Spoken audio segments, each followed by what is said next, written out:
Hello and welcome to Comic Book Q&A with Professor John. I'm Professor John, and let's get into it. All right, in my comic book collecting years and years, I've come across a few questions that I get asked quite a bit.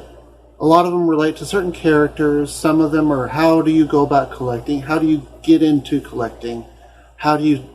Where do you start on a certain series? I'm going to get into one of those questions on another aspect of collecting tonight. See, I've been going to conventions since 2003. I've been to a lot of them, a couple dozen at least. And I feel like I've gotten my side of prep work down to a pretty good science. So I'm going to show you some tips and tricks because I always get asked, how do you prep for a convention? So let's get into it. I started with conventions, like I said, in 2003, with anime cons. Anime cons and comic book cons are two completely different animals. Comic cons, there's set times that you start the con at, say, 10 o'clock. Everything shuts down by 6 or 8 usually. Anime cons are almost a 24-hour, 3-day weekend event. So prep for those is very different than a Comic Con. Comic cons are much easier to prep for, as you would think. Now, in my experience, Comic Cons break down into two different style of shows.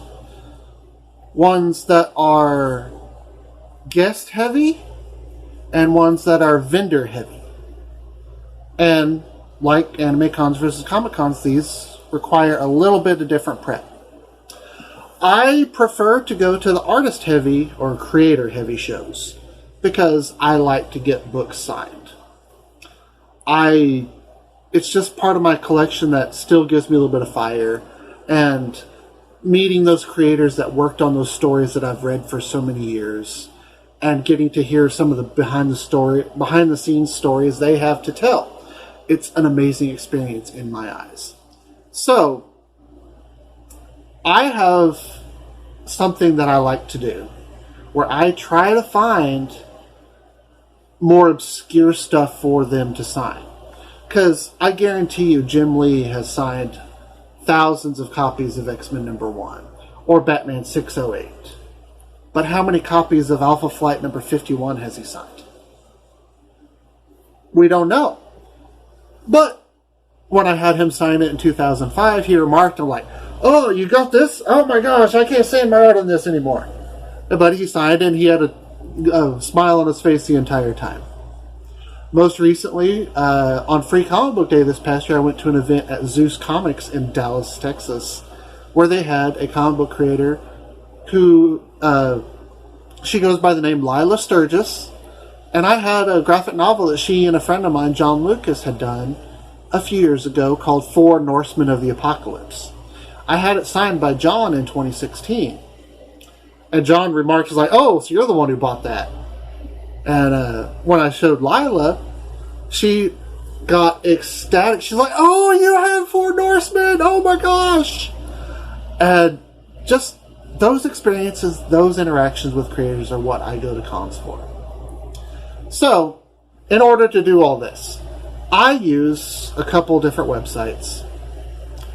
First off, to find what I want to get signed, my main resource is a site called Comic Book Database. It's www.comicbookdb.com. It is the biggest, most comprehensive database of comic book credits that I have found anywhere on the internet. And it will list writer, artist, inker, colorist, editor, even letterer in some cases. And it gets down there.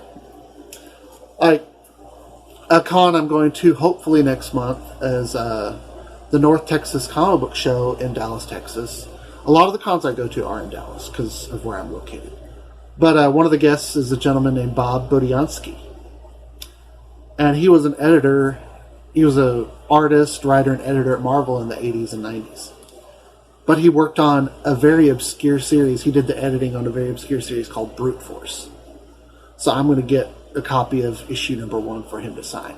I found this out by just scrolling through credits on comicbookdb.com. So, once you have the books that you want to get signed, I always find it's a better resource. It's a better method of doing things to have an idea of how much a creator is charging to sign beforehand. There are a couple of tools that are great for this. Most comic creators have social media presences. I have found much success in reaching out on Twitter or on Facebook to the creators themselves and asking, hey, I'm hoping to see you at such and such show. How much do you charge to sign this? And sometimes, as kind of cynical as it might sound, what they respond back with will sometimes influence what I take with me to get signed. An example, I'm not going to name a name, but there's a gentleman who's worked in the industry for a very, very long time. And while I very much respect his work and what he's done for the industry, I'm not a huge fan of his style. So when I found out that he was charging $10 per autograph, period, I kind of got turned off and like, I'll pass. I did go to a panel he was on, and he was a very nice gentleman, very, very entertaining, very personable. So I have nothing but good things to say about that. I don't make a lot of money, and I'd rather spend my money on someone else whose work I really, really love, or buy an independent book from a creator who's trying to get his foot in the door.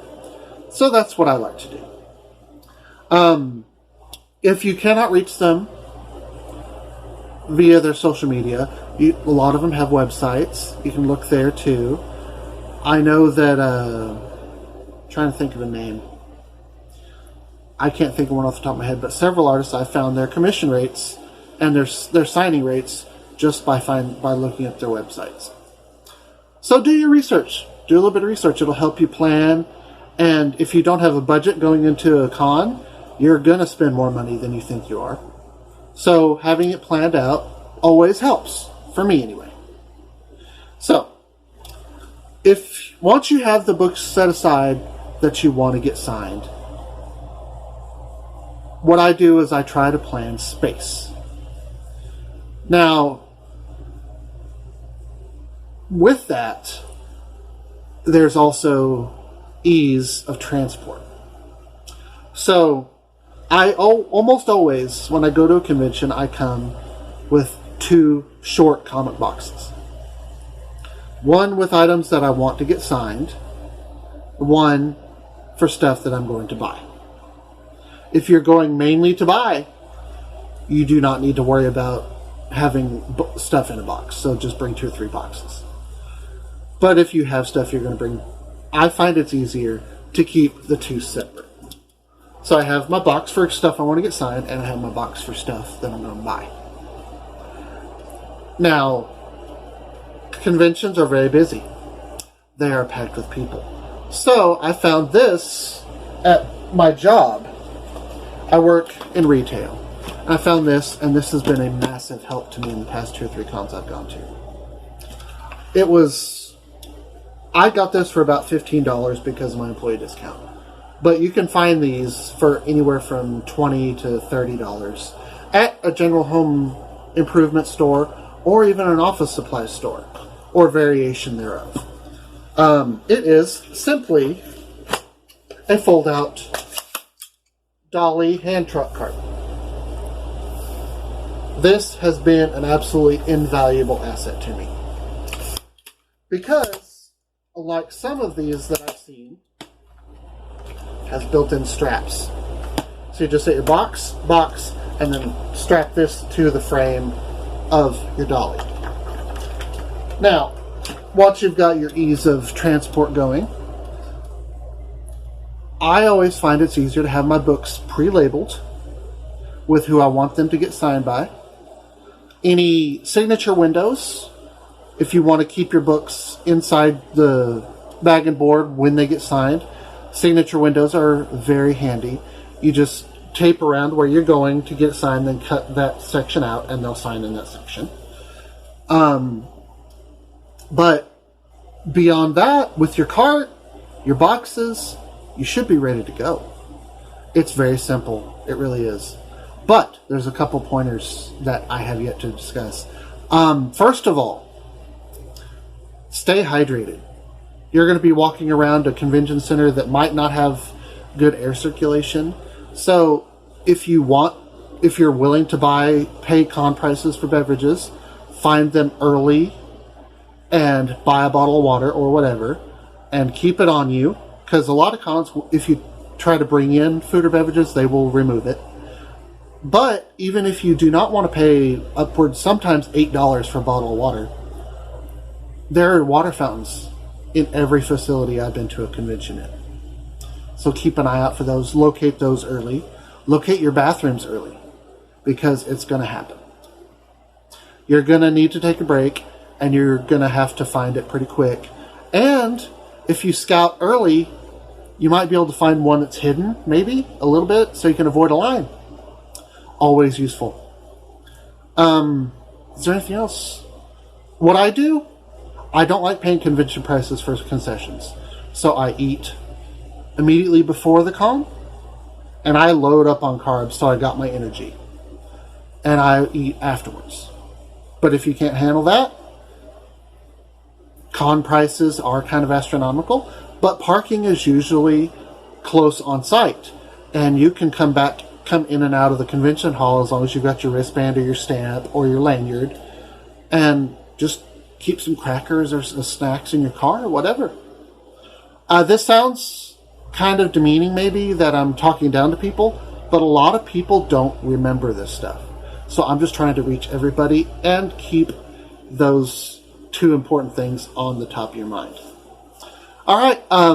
Also, be courteous. Do not be rude, even if you have to wait in line for your favorite artist for 2 hours. Try to be nice, because they're having to deal with those frustrations. The volunteers are having to deal with those frustrations as well. And a kind word and a smile goes much farther than throwing a fit. So, if you have any further questions on this matter or any other comic matters, reach out to me at raptorsteve1963@yahoo.com, or leave it in the comment on this video. And don't forget to like and subscribe to the MCBCFA Play channel. We've got a lot of great content. So, I very much appreciate you coming in to tune in today. And y'all have a wonderful time. And keep those conventions, keep them coming, keep them fun, have fun. Make comic book collecting fun again. That's what MCBCFA means. As always, I'm Professor John, and this has been Comic Book Q&A with Professor John. Thank you again for watching. Bye.